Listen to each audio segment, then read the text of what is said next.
Operation Wag the Dog 1.0. Good evening, ladies and gentlemen. Thank you for tuning in or reading this article on SPIII.blogspot.ca. Tonight is a special edition of The Guru Says. Tonight, we're on the eve of an unconstitutional military action by the Obama administration against Syria's government, who have been accused by Western intelligence to be the perpetrators of a gassing of Syrian citizens on August the 21st. Assad, as SPIII has reported, is in Iran, along with his immediate and extended family. The Syrian military command are maintaining the horrific assaults against their own unarmed citizens. The war dogs have been unleashed. Contacts in Syria have claimed that Syria are emptying their military barracks and camps and hiding in schools. Prisoners are being taken to military airfields as a human shield against attack. Syrian missile launchers have been constantly moved to deny targeting by cruise missiles or electronic drones. The U.S. armada of 5 cruise missile destroyers, each carrying 11 cruise missiles, and the Obama administration stating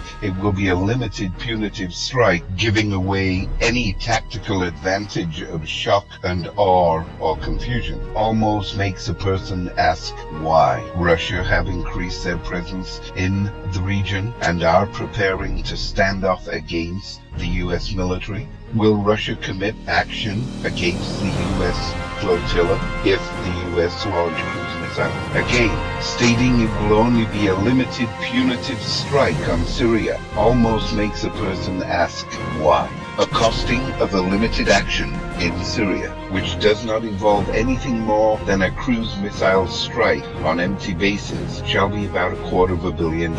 And if you're reading this on the blog, then obviously you are getting the links to the $250 million price tag. Unknown factors of human shields and collateral damage and escalation from any nation who has a pact with Syria for its defense, possibly Russia, China, Iran. If the Obama administration makes a decision to attack based on 10 days after an event, clearly the attack by the United States is unwarranted or constitutionally illegal. How about the congressional approval of an old-fashioned sea embargo or air travel restriction or even a no-fly zone? If Assad is not in the country, then deny him return. Remove his ability to communicate and destroy Syrian command and control. But this leaves the country unprotected for insurgent control. So be sure who you shall command Syria. Maybe the better the devil you know than the one you don't know. Turkey, Egypt, Saudi Arabia, Israel, Iraq, Iran, and the Gulf states, Kuwait, Dubai, United Emirates, are all on war footing. Is Armageddon about to happen? Will the Middle East actually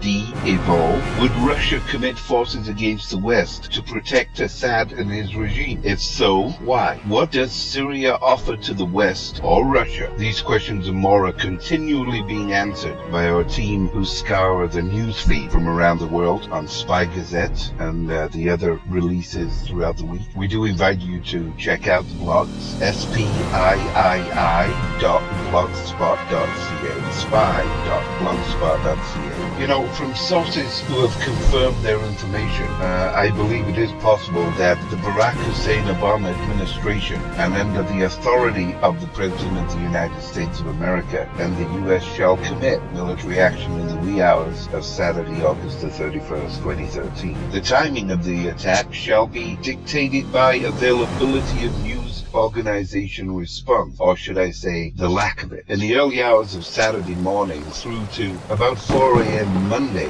normally, the viewership of media in any form is usually very low. In Canada, this weekend happens to be a long weekend, so news feeds are mostly autopilot until Tuesday a.m. Many news organizations bring on their second and third string reporters, giving the much overworked weekday stars a long, glorious weekend. Obama's propaganda propaganda machine, the mainstream media, will of course dance to the official tune and ignore those who do not validate the Obama attack of Syria on behalf of the Al-Qaeda organization which governs the insurgents fighting Assad. The U.S. shall become the Al-Qaeda missile force. The last few months we have been reporting unusual actions around the world, which by themselves do not seem suspicious, but grouped under a common banner, they become slightly ominous. Through the blog releases, we have reported suppressed stories which mainstream media blindly ignore in favor of propaganda spew cooked up by the Obama regime. The dominance of news is simply mass indoctrination. To believe mainstream media is to succumb to the propaganda which a government claims is truth, or in the best interest of the country and the power of the government. The truth is, each hour that passes is 1 hour closer to the beginning of the war in the Middle East. With multiple players, as Syria has claimed, it will become a ball of fire. Let me give you a wild and crazy scenario. Based on the stories from around the world and in the Middle East region, and based on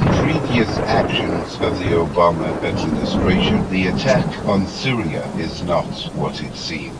Wag the dog, forget about Benghazi. Wag the dog, forget about the IRS. Wag the dog, forget about the NSA. Wag the dog, forget about Obama's upcoming impeachment. Wag the dog, forget about Obama's ineligibility under the American Constitution to be president. Forget about it. Focus your attention on Syria. The Obama administration claims they are going to do a surgical strike, assisting the rebels in the overthrow of Assad in Syria seems to be Obama's focus. The use of chemical weapons was merely fortuitous for Obama, but I fear a protracted war in Syria is more the goal. Disruptions of oil shipments to Europe will force strict restriction, and the impact protracted chaos to the reduced oil source will be felt by everyone within 5 days of the action in Europe. European transportation shall slowly grind to a halt. Economies of smaller nations shall fail, and governments shall fall, as the people rise up blaming governments for citizens' greed of social programs and welfare plans.